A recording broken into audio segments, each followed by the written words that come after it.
with over 10 years of experience in construction and managing over 100 flips for investors.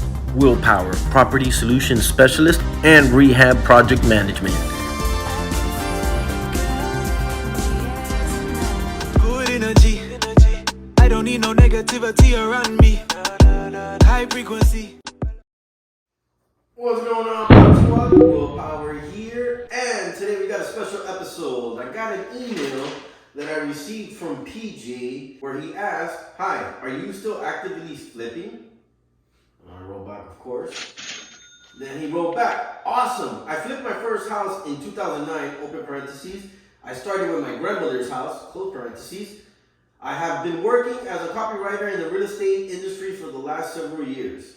I'm working on a book for flippers around evaluating, working with, and managing contractors.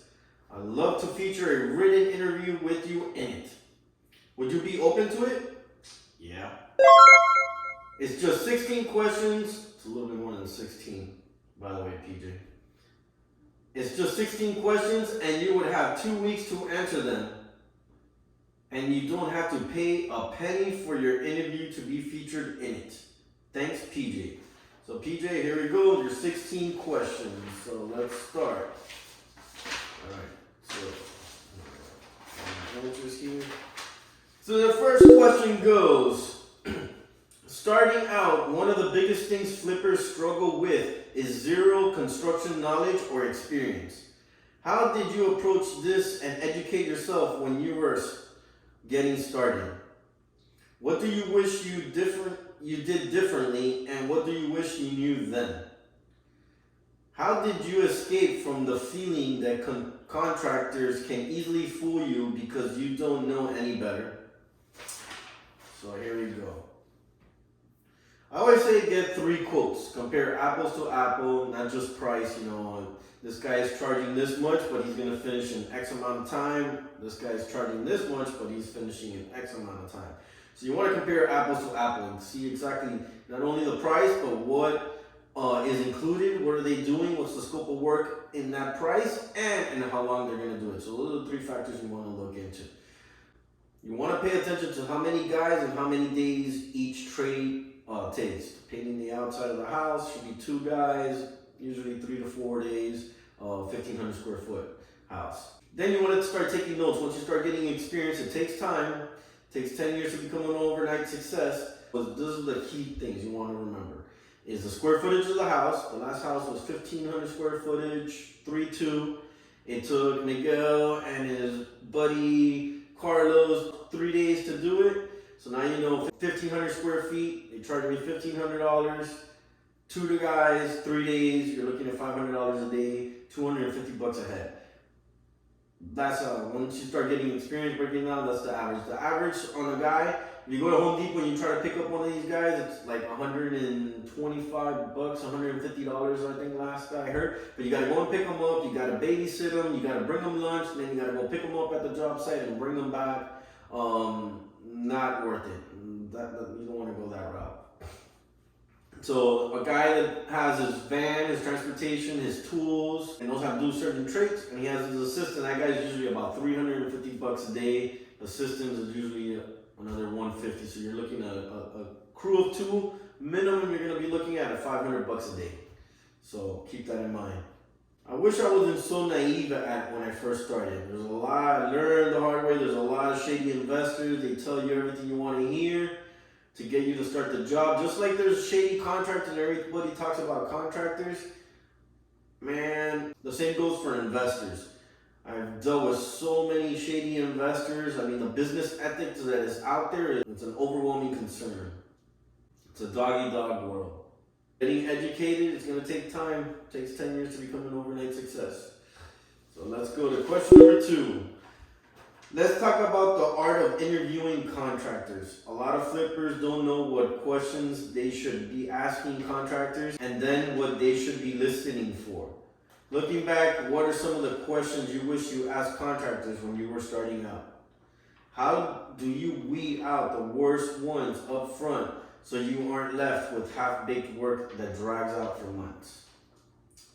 And this is a 2-part question. Okay, so the first part is, First, you want contractors that have a good social media presence. Those are the ones that have a good social media presence are less likely to screw you over. So that's one personal tip that I'll throw out. It's one of my personal gems I'll put out there. Check that they have a good social media presence. On a contractor, the subcontractors is a whole different ballpark. That's like the bottom of the barrel. You want a contractor like me, project manager, is gonna handle it. Then you got your GC, but the subs is a whole different ballpark. We're talking about a contractor who's going to be your tie-off for your rehab headaches, which is usually the guy that's dealing with the subs, and the headaches that come with the rehab and the dealing with the subs. So going back, so first you want a contractor that has a good social media presence. When picking contractors, you want to get contractors either that another investor, somebody else refer them to you that's already used them before and they're highly recommended, or you want to drive around the neighborhood where you got your rehab or you got your flip going on, or just drive around your own neighborhood or any neighborhood looking for contractors working on jobs, and just get off and you get them in action and see how clean they keep the site, and not only see their work up front, how they work and all that. They're smoking on site, they got the music jamming, the music is good. I always love that when I hear the music. That's funny to my ears because that means they're working and they're enjoying their work. So music is good. But yeah, smoking on the job, drinking on the job, big no-nos. So those are my two best things. Driving around your neighborhood and finding jobs and going on site and seeing them as the work is getting done, how they work, how they keep the work area. When I hire my subs, I emphasize on communication. If their job sucks, we wouldn't be having that conversation. So obviously their work is good if we're at the point where we're gonna start working. So their communication, it is key. Because the last thing I want is for Miguel's truck to have broken down. I don't know that his truck broke down. Then I got Mr. John Smith driving by the project, 2 o'clock, 12 o'clock, 11 a.m., whatever the case might be. Nobody's there. He's calling me pissed off that he's on the job. Nobody's there. Where's everybody? Call Miguel. His truck broke down. Oh, his truck broke down. Whatever. But if Miguel called me in the morning and told me, yo, my truck broke down, I'm going to be there late or tomorrow, all right? I called John. Hey, John, Miguel's truck broke down. He might not be there today, and he'll be there first thing tomorrow morning. All right, no problem. Tying up to your rehab headaches. So, yeah. On a 1,500 square foot rehab, no trade should take more than a week, for the most part. What I mean by that is your tile guy is going to do your kitchen backsplash, your bathrooms, your surrounding walls. That 2 bathrooms in the kitchen shouldn't take more than a week. Flooring on a 1,500 square foot house shouldn't take more than a week. A couple days finishing it up. Painting interior, exterior shouldn't take more than a week. So that's what I mean. Trades shouldn't take. They're taking more than a week. A couple, 10 days. Pushing 2 weeks. All right. After 2 weeks, you need to find somebody else. That's why, we're getting into that. Part 2B. What are some of your favorite ways to vet contractors? What does your due diligence process look like today, and how has it evolved since you first started? Well, my due diligence evolved. I think it's the same. Evolved, I guess, more now that I'm known. People just come to me instead of me going out looking for them. So I guess that's how it's evolved in all aspects, not only in contractors looking for work before I had to go and look for them.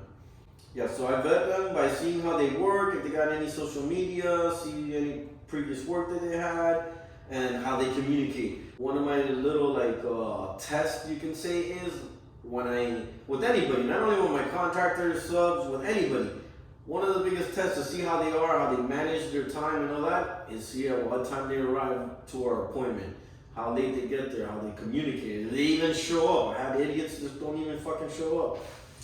So the business ethic, that's another thing that's been overwhelming, and learning the business ethic and the lack of common sense that some people have, and the greed.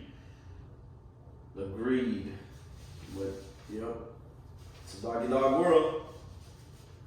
Alright, let's see now. Question number 3. Communicating with and getting clear answers from contractors is one of the biggest things that flippers I know struggle with. Either the contractor is never clear with pricing, which makes the flipper feel like they're getting screwed. The contractor couldn't accurately estimate how long the job would take, or they don't communicate well or communicate at all. How have you been able to get consistent, clear, and timely communications from your contractors day to day, as well as clear communication when it comes to quotes and pricing? So, for me, communication is key. Pricing should be established prior to starting any job. Period. I mean, that's just a can of, what is it? A can of worms ready to be opened, or a can of worms ready to be opened. A good contractor should have an idea on the time frame. It's better to over deliver than under deliver, right? Correct. And the way that I work with my pricing is, and that comes with experience, that's why it's very important for you to start taking notes and start building your standard rate sheets of what you start paying for pricing for each trade. Because the way that I control pricing is that I tell my guys what I'm paying. I already know what's a fair price, what things are going out, and I tell them, hey, this is what I got, this is what I'm paying, you want it, yes or no, and that's how it goes. Because when I first started, the way that I worked was, hey, I need a painter to come and paint this house. So I called the painters that I knew, I got 3 of them to come by. $1,500, $1,300, $1,700. Oh, I'll finish it in 2 days. Oh, I'll finish it in 4 days. Oh, I'll finish it in 3 days. All right, so boom, I got my average now on that one job. 2 days later, I got another job. Oh, paint. I call the same guy. Oh, this is a 2,000 square foot house. Oh, now I know it's X amount. And boom, that's how you start creating. You start getting an average, and that's how you create your standard rates. Took me years to get it. That's where I'm at now. You can do it too. It's going to take time. It's very easy. Always get 3 quotes, compare apple to apples. Once you set the price, you tell them what you're paying, you have control over the project, and they can't come back and hit you up.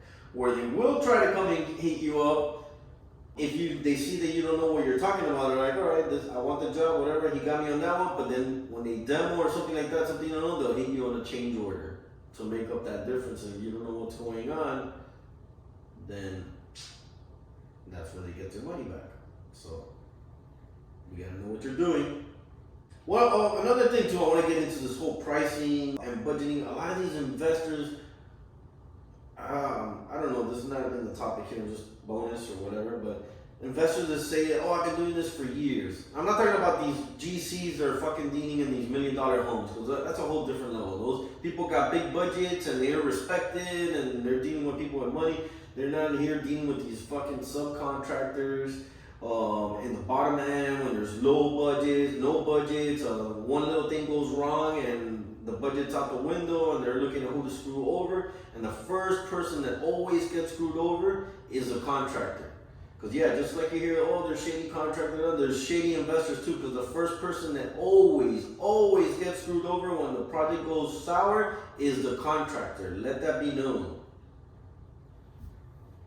I don't think a lot of people ever mention that, but the contractors are for the realtors are going to get their money, the bank's going to get their money, the city's going to get their taxes, the attorney, everybody's going to get their money. The only one that can get screwed is the contractor. And all we can do is put a lien on it and hope we get paid. And usually the lien, you're not going to get the full amount. I had a guy, fucking realtor, give me a check for $9,000 with no funds, shady motherfucker, because they had a flood in their little mansion job because they hired some plumber and flooded the 3 levels, new flooring. It's like $30,000, $50,000 to throw them over the budget. And guess who they tried screwing over? But I sued his ass, took him to court, and you know what? Guess how much of that $9,000 I got? $6,000. Guess how much of that $6,000 was mine? Nothing, because the fucking lawyer, attorney, and then my guys got the rest of the money. And not only that, my guys didn't even get half of what he should have gotten. Because the freaking lawyer, everybody got that. My guy never worked for me again. Lawyer never hired his dumbass again. And never worked for that stupid ass realtor, but he's there still making his money, doing his same old thing. That's the thing with a lot of shady investors. They see these contractors or subs like disposable. Boom, they fuck with them, and they know already the game. They don't pay them, and they move on to the next one. And it's a dog-eat-dog world. That's why you gotta know who you're dealing with. And not only with the contractors, investors with contractors, but contractors with investors. And there's a lot of these gurus that are out here. I'm talking from Atlanta. I'm out here in Atlanta. Gurus that are top dogs and they think they're this and that. I got videos, I got proof. They're shady ass mother, and they blame the contractors as the scapegoat for their stupidity and not to pay them. Bro. Just go down my YouTube channel and you can see a couple of videos on these shady ass motherfuckers. So I play the part as an investor and as a contractor. I started as a contractor because I wanted to get into flipping of houses, and I saw on HGTV the contractors made and broke the deals. I was fortunate enough, I was working in a construction company doing turnkey for multifamily. So that was my entry. Boom. And I said to myself, damn, I'll start my own construction company. I won't have those issues. I have a recipe for success. And here I am 10 years later, Willpower. I wear the shoe as an investor and as a contractor. When I started Willpower, I said, all right, if I'm an investor, how do I want my contractor to treat me? And that's how I've been playing the role, because I know my big picture is me becoming an investor, not a fucking contractor. It's one thing I tell you, they treat contractors like crap. The other one in the sales and the acquisition side, wholesalers, same thing. Realtors, investors, they look at wholesalers like, oh, the chumps, like the little rats are looking for them deals. So realtors look down on them because they're not licensed, and they feel that they're doing out shady stuff because they're not licensed. They're licensed or regulated. And then investors, they're like, oh, who's this guy? All he did was find a deal, $5,000, and if you're gonna make more, you gotta go through double closing. That was another thing with the mentee that I had, a mentorship program I had. You saw shady ass people, even closing attorneys. You least expect closing attorneys. Shady ass, bro. It's a dog-eat-dog world. Everybody's greedy now, inflation, how things are. Not only contractors, but investors too. Alright, so where was I now? Number 3. For communication, set the pricing. Alright. 4. Number 4. No flipper goes into this knowing everything. We're especially vulnerable when it comes to not knowing whether or not contractors are overquoting. How do you get a baseline amount to judge quotes by? What do you wish you knew or that you looked for in the beginning when it comes to evaluating quotes from contractors? Like I mentioned before, when in doubt, get 3 quotes. That's the best thing. When starting off, that's the best thing you can do, is just get 3 quotes and compare apple to apple, and when you still don't feel comfortable, get another 4th quote. That's it. Be aware someone might charge you for a written a quote or estimate. So keep that in mind. It can be anywhere from $50 to $150, $250, depending on how detailed what you're asking for. A quote, a scope. So keep that in mind. Not everybody gives you free quotes. And if you're starting off, I would suggest you pay the $150 or whatever it takes to get a written quote. If you don't have to pay, obviously, awesome. But I will get those written quotes and start making a folder, keep it for your records, and then start building your standard rates. Alright, so we're now in number 5. It's not unusual for a contractor to tell a flipper what he or she wants to hear just to win the job. How do you go about protecting yourself from only being told what you want to hear by contractors? This is funny because I don't sugarcoat shit. I've lost jobs just because of HGTV. People say, oh, this should take 2 months, 3 months, 2 weeks, 3 weeks. Oh, this should only cost $10,000, $5,000. My realtor told me it should only $10,000. The realtor doesn't know nothing about construction. Telling me $10,000, $5,000. Makes no sense. So contractors, how do they underbid a job because they know that, especially on full rehabs and on big rehab jobs, there's always going to be some change order, especially after demo. Anything that pops up, it's going to pop up during demo. Then the other change orders is like, oh, I wanted the closet here, no, I want it here, I wanted this tile, no, I want this tile. Those are the kind of change orders. But change orders, I told you, it's going to cost you $10,000 to do this. And then we demo, we find rod or beam or some error, and those are change orders. And in that case, you got to just hope that you pick the right contractor, because you're not going to stop the project there to get, unless it's something he can do, You gotta feel them out and say, okay, let me see. I'm gonna go get a second a quote or something that's not gonna slow down the project. You gotta see. So you gotta make sure you have a good, trustworthy contractor or one that's willing to work with you. And say, hey, hopefully if it's something like subfloor issue, you can be working on some other part of the job or area of the house while you figure out what you're gonna do with the subfloor. Bring somebody else, get another quote, and see what's going on. So take that into consideration. Alright, so now we're going to question number 6. Now let's talk underbidding. I've seen and heard first-hand cases where the contractor initially quoted a number, or that's what we were just kind of talking about, so low that the flip looked profitable, but the real number, real cost was so high that the flip was unprofitable. What's your experience been here? How do you go about preventing it, whether the contractor does it knowingly or unknowingly? I mean, shit happens. Could be done on purpose, not on purpose, but for the most part, like with me, I give a number and that's what it is.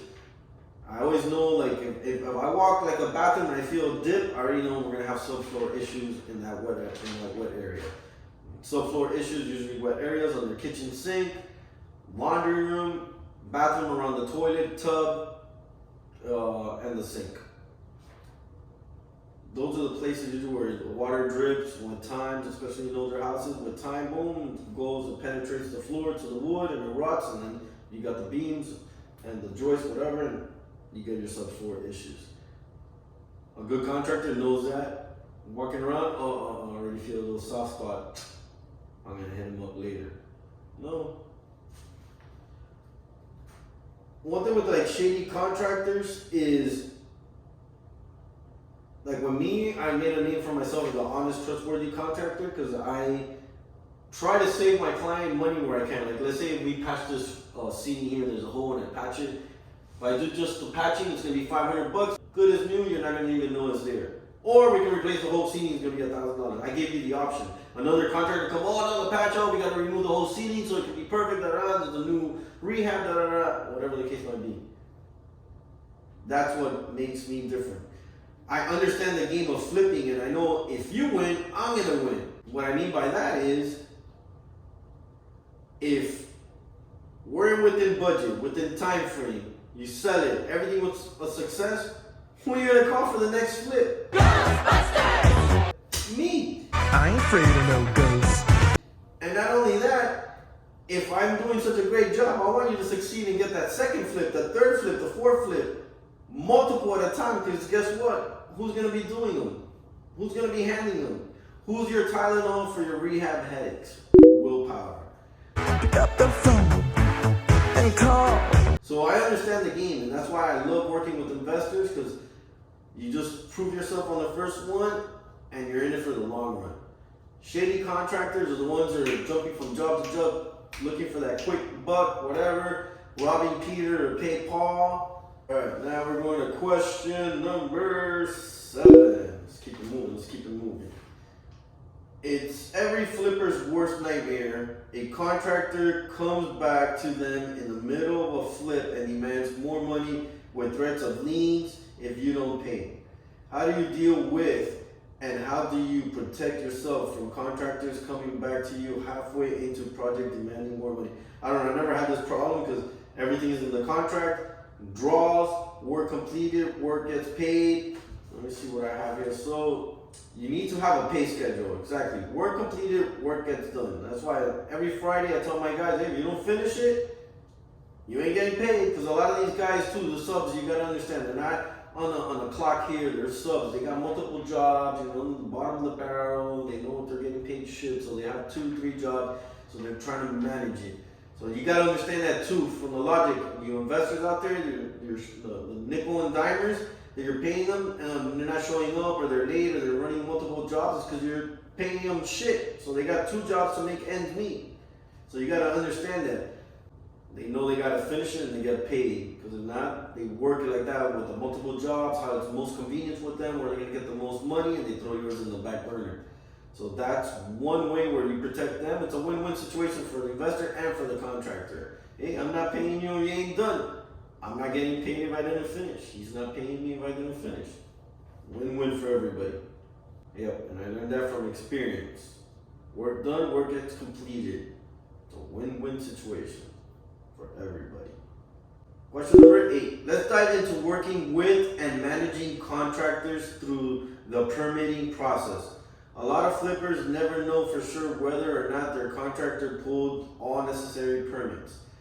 How do you go about ensuring that your contractors follow and keep up with all the required permitting? What checks do you have in place? That's easy. I'm the one that calls in all the inspections and meets on site with the inspectors. When you get the permits, when your GC pulls your permits, there's a checkbox there with a phone number, everything there that you for every trade that needs to call for an inspection. Every city is different. Some you gotta call for installation, some you don't. Some the framing at the beginning or the end, whatever. It changes. So when you get that general construction permit, they will have a checkbox of what needs to be called in for the permitting. It's easy process. Some are automated. Some you gotta call. So it says it there in that sheet. So as the project manager or as a contractor, the subs do the work, and I called in the inspections.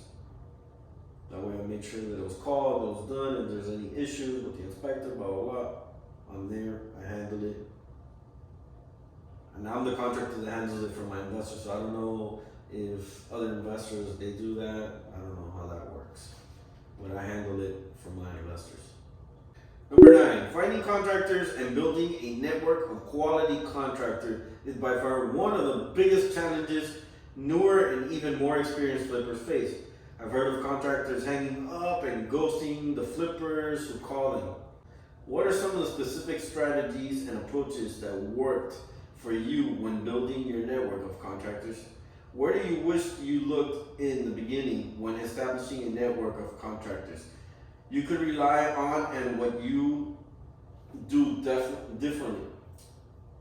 What? A network of contractors you could rely on. And what would you do differently when it comes to how you approach them? I always go by, take care of those that take care of you, man. Respect, mutual respect, everybody's human. I see a lot of these investors belittle, I take it, I'm a filter, I don't take it personal. I know a bunch of these people have no business ethics, so I let them yap, and then I relay it to my guys. Because if I know Miguel did a shitty job, and I can see he did a shitty job, and John Smith over here is pissed, and he's saying, cussing off, whatever, I take it in, I know he's pissed, whatever, he's not insulting me, he's just cussing because he's pissed because Miguel did a shitty job. Blah, blah, blah. Alright, I'll handle it. I'm your title enough for these rehab headaches. Boom, when he's done, Miguel, what the fuck, get it done, I gotta give this guy a $100 discount now, well, get it done. Boom, that's it. But if John Smith would have gone straight to Miguel sees it as a power thing, whatever, and he'll leave the job, he'll drop it. He'll leave whatever and send him to go fuck himself, and he'll just walk off the job. It's very delicate. I'm the filter. And then, if you want to control the project, he who controls the money controls the project. And that's why it's very crucial that you know how much to pay these subs, especially on bigger projects where it might go more than a week, and then their money for that week. You always want to, the house always has to win. So you want to make sure that you have the upper hand. If fucking Miguel decides to go, back to Cancun and leaves your project in the air, that you can bring another crew, because I guarantee another crew is not gonna, if Miguel's halfway through, they ain't gonna charge you half of what Miguel's have to finish halfway. Everybody's always gonna charge more, or they want to say they're gonna start over because the liability, responsibility falls on them of anything. So rather than say, oh, well, you missed over here in this corner, oh, I didn't paint that wall, that was Miguel, oh, can you touch it up? And then it's not gonna work. So you want the contractor that you ordered, or that you hired, you want the contractor or the sub that you hired for that trade to finish it. It'll save you a lot of headaches. If you don't like the guy, just finish it, boom, pay him whatever, and move on. It's gonna cost you more. Swallow your pride, ego, pay them to get it done. If it's a money issue, because it's gonna cost you more, and just never hire that guy again. And keep it moving. Don't stress what you can't control. That's another thing. And this thing, bro, it's a pattern. It's like any business. If you freak out about everything, look at it the big picture. Oh, there was 10 projects and we made $100,000. Don't be like, oh, we add this project and we'll lose $30,000 and this one will lose $5. No, in the overall, don't stress what you can control. And I got that from Terry News from Flip Flop, that flipping show. In an interview that he did. So, all right. So yeah. Control the project, control the money, control the project.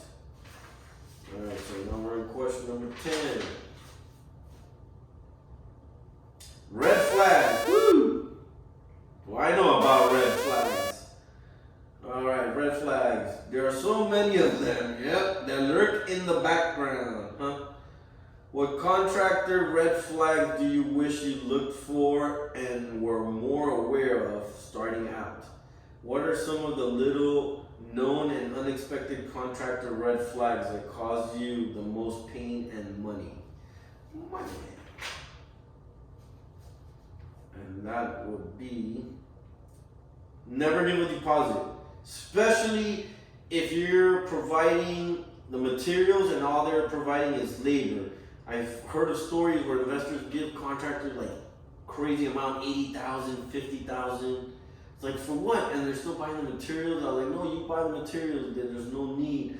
If they're providing a week's worth of labor, I would say 10, depending on the scope, 10, 20% at most for investors to give as deposit. And they're buying material, I don't know. That's where it gets shady, because when you're going into these, I'm talking about 1,500 square foot first time home buyers, first time flippers, that kind of market. When you're getting into these big $1 million homes, mansions, that's a whole different ballpark, and that's a beast. You know, commercial construction, that's a whole different ballpark. I'm talking about what I specialize in: 1,500, under 2,000 square feet, first time home buyers. You know, 350 to 450, entry level flippers. That's what I deal with. This is what I'm talking about. This is what my decade of experience is in. Never give a deposit. Especially if you're buying the materials or providing the labor. If you pay too much up front, it's going to be an expensive lesson. Number 11. I once heard a flipper say that he feels like he has to be a cheerleader when it comes to working with contractors. I know that there are a lot of lazy contractors out there who are flaky, need chased down, and who are unreliable when it comes to working on time and staying on the job. How do you approach motivating the contractors you work with to get the highest quality of work in a timely manner? Are you there every day overseeing them? First of all, I ain't got no time for micromanaging. Okay, 11 is a 2 questions, a 3-4 question round. We have a couple questions, or 2 parts. Multiple questions, 2 parts. So, let's see, 11. Yeah, basically, I'm a one-man team. I don't have time to micromanage.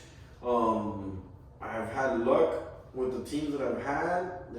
I go every other day. If I can, I go every day.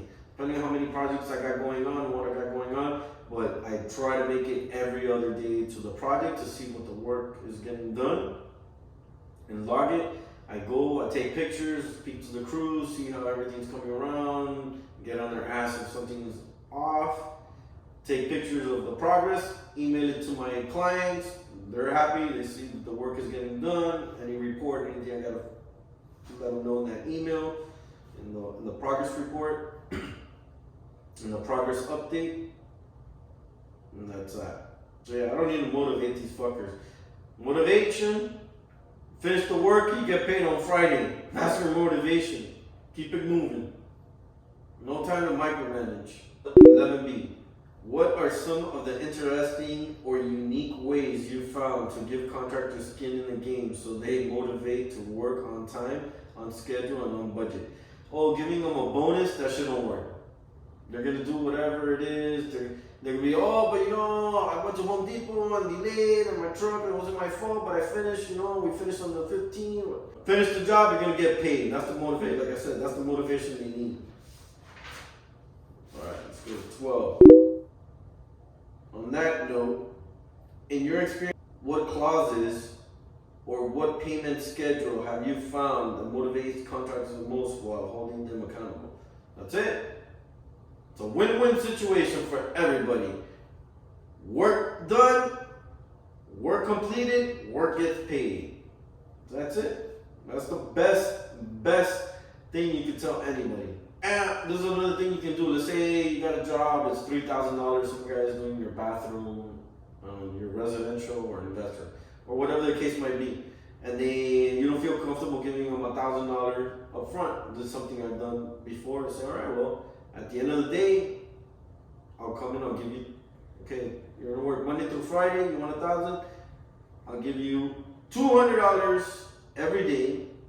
At the end of the day, I'll come and see if you work, I'll give you $200.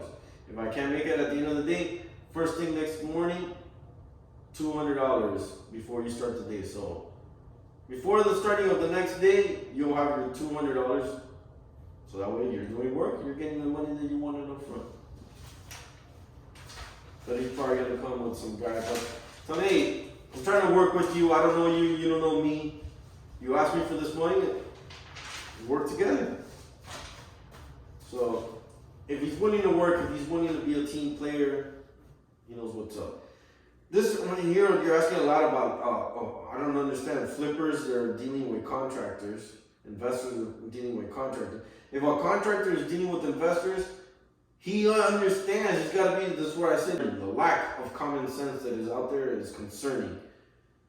If I'm a contractor, that's why I say I love working with investors instead of doing residential. I could get paid more in residential. But residential, you got to be out there marketing yourself, waiting, or investors, you do a good job, they live off of this like you do. You do a good job, they're on to the next one, and they're calling you. You don't have to go out looking for work. They're calling you. It's word of mouth. So I don't understand, like, these contractors are out here and screwing people over. They're not building relationships. They're burning bridges. And like in any industry, everybody knows who's who and everybody. And now with social media has made it. That's why I say find a contractor with a good social media presence, man, because it's gonna be harder and harder to become a shady contractor. But let's see, what question are we at now? 13. All right, 13. Lingering in the mind of every flipper are questions: is this contractor worth the cost? And how will I ever be able to know whether the work this contractor is doing is quality work? How do you specifically evaluate whether or not a contractor is worth the cost, let alone a premium? What makes a contractor worth paying a premium for? Talk about how you gauge a contractor's progress and the quality of their work. Another two-part question. Time. Building a team. It's not going to happen overnight. It's going to take time. All right, so how would you ever know if the contractor is worth the cost, if he's doing a good work, whatever? You're doing a full rehab or you're pulling permits and certain things, the inspector is going to come and point certain things out, whatever. So that's one way of having reassurance that you got the right people doing the right thing. Other than that, I mean, just looking at it, you know, if you're new to this, you want to go and like show up. I don't know, because a lot. Let me see. Well, for the first part of the question, what was it? Is a contractor worth the cost? Again, golden. This is the golden nugget for you guys. Three quotes. If everybody was around the same price, then you know, right? This and that. When some guy was highly more expensive, and you want to know why? Okay, why? Well, this guy's gonna finish a 2-week job in 5 days. That's worth paying a premium. Or, you know, this guy shows you fucking his brochure, his social media. He's done, you know, houses for Rick Ross and Usher and I don't know, Real Housewives of Atlanta. He's got a celebrity or got good referrals. That would be a reason why he wants to charge a premium. Other than time and quality, there's no other reason to charge a premium. I don't know. This is a big company. When it's a little mom and pops or some handyman, quality, if something happens, I come back. you're better off just paying somebody else to come back and fix anything that might happen. Having some kind of warranty might be another reason to have a premium. But other than that, I don't know what other reasons, just hear them out. I always say, hey, if it's a painter, hey, you're charging me $1,000 to paint this house. He's charging me $1,000 and he's charging me $1,000. Now, why should I pay you $1,000 instead of him and him? Let's see what he says. You guys are all doing the same thing, charging me the same thing. Why should I go with you? Let's see what he tells you. Alright, so question 13B.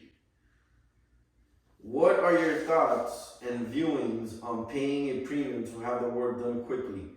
What has your experience with this been? Don't do it. I always try to, you think that'll make sense. Oh, I'll give you an extra $500 and $1,000 if you finish it. Oh, it doesn't happen. I got a video where I gave one of my guy Ruben in the flips that we did in Lawrenceville. And shit happens. And Ruben's my guy, whatever. I told him I was going to get him the bonus, but I already know how that shit. I told him, oh, you finish it, you do a good job. He did a good job.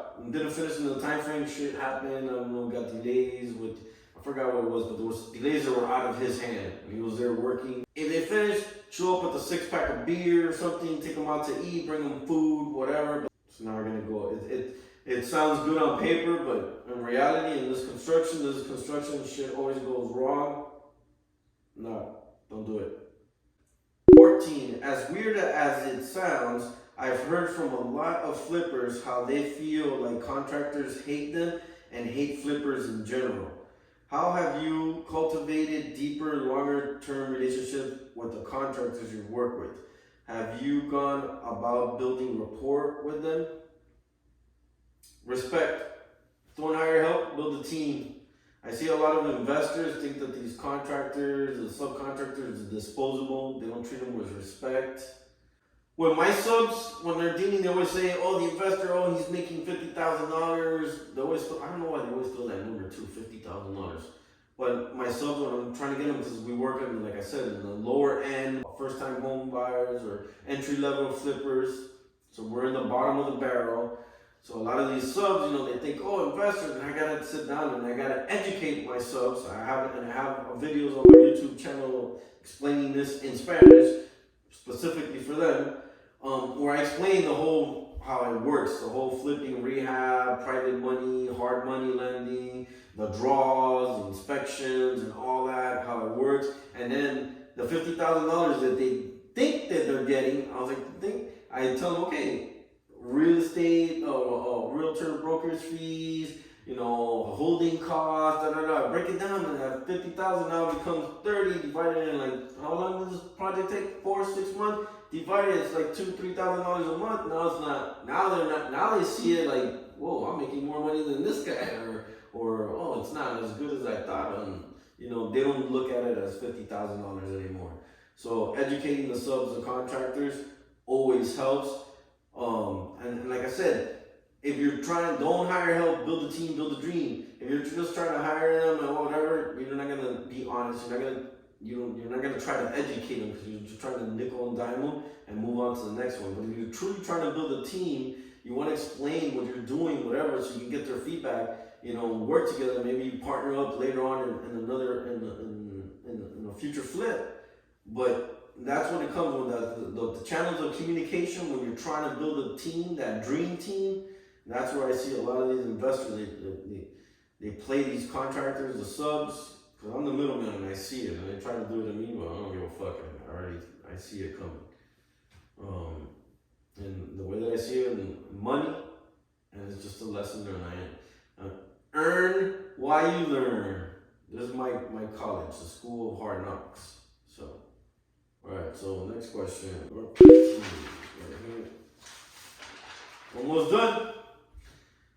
The holy grail for most flippers is finding a contractor who will partner with them and who will take a percentage of the deal flip instead of cash up front.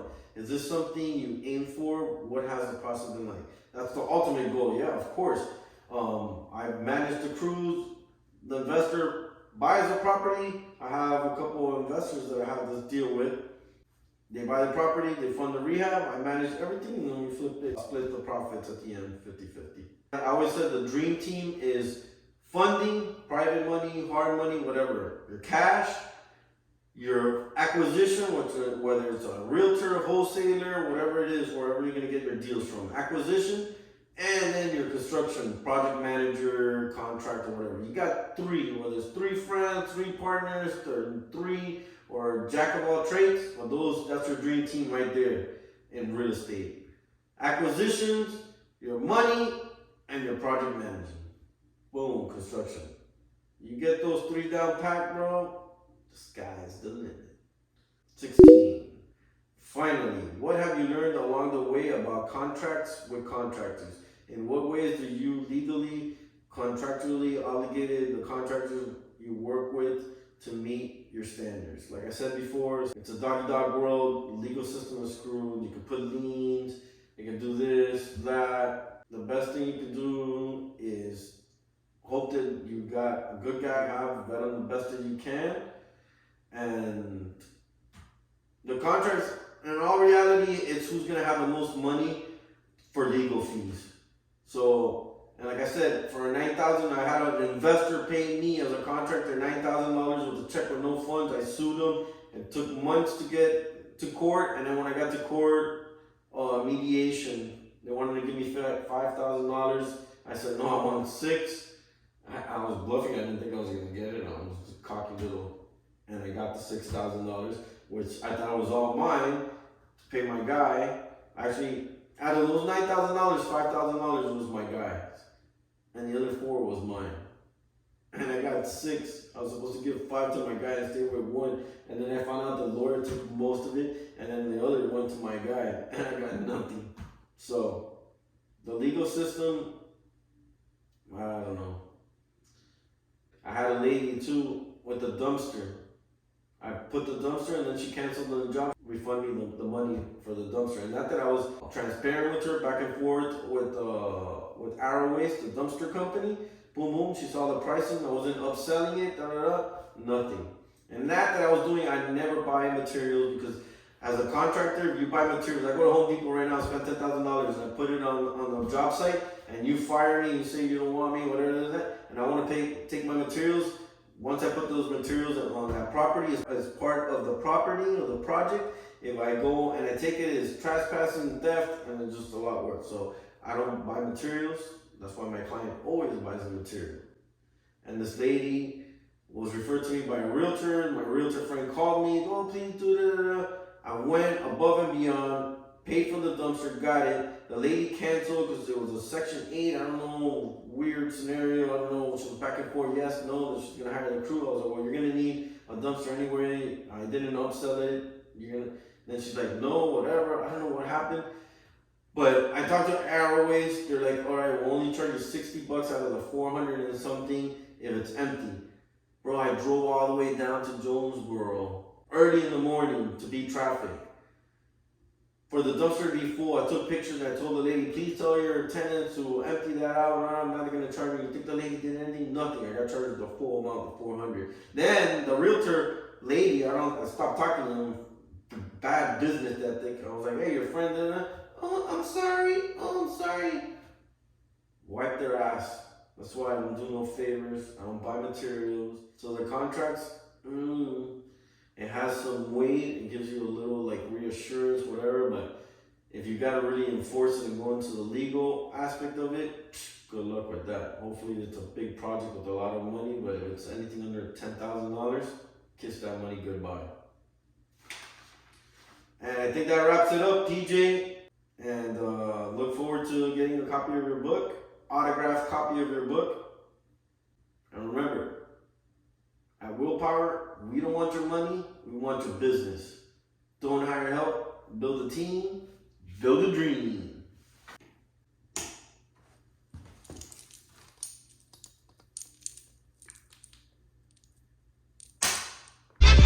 That's all, folks.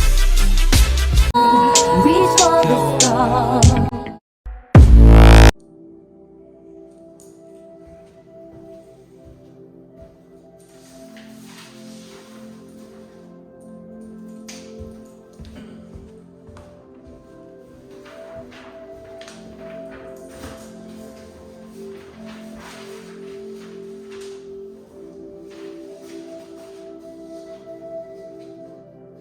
What's going on, Power Squad? Wolf Power here, and today we got a special episode. We got an email that we received from PJ, and it goes, Alexa, volume 5.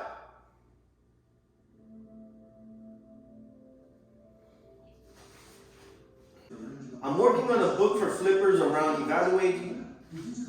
Alexa, off. Alexa, off. Alright, here we go again.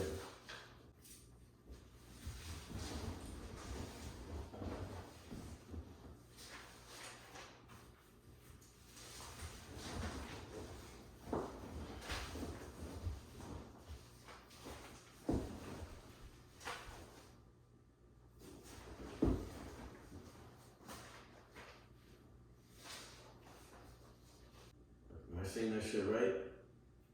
So,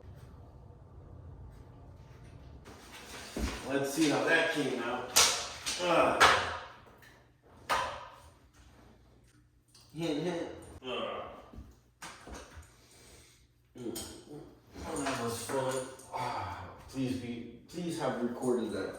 It's been 2 hours fucking doing this shit. Yes.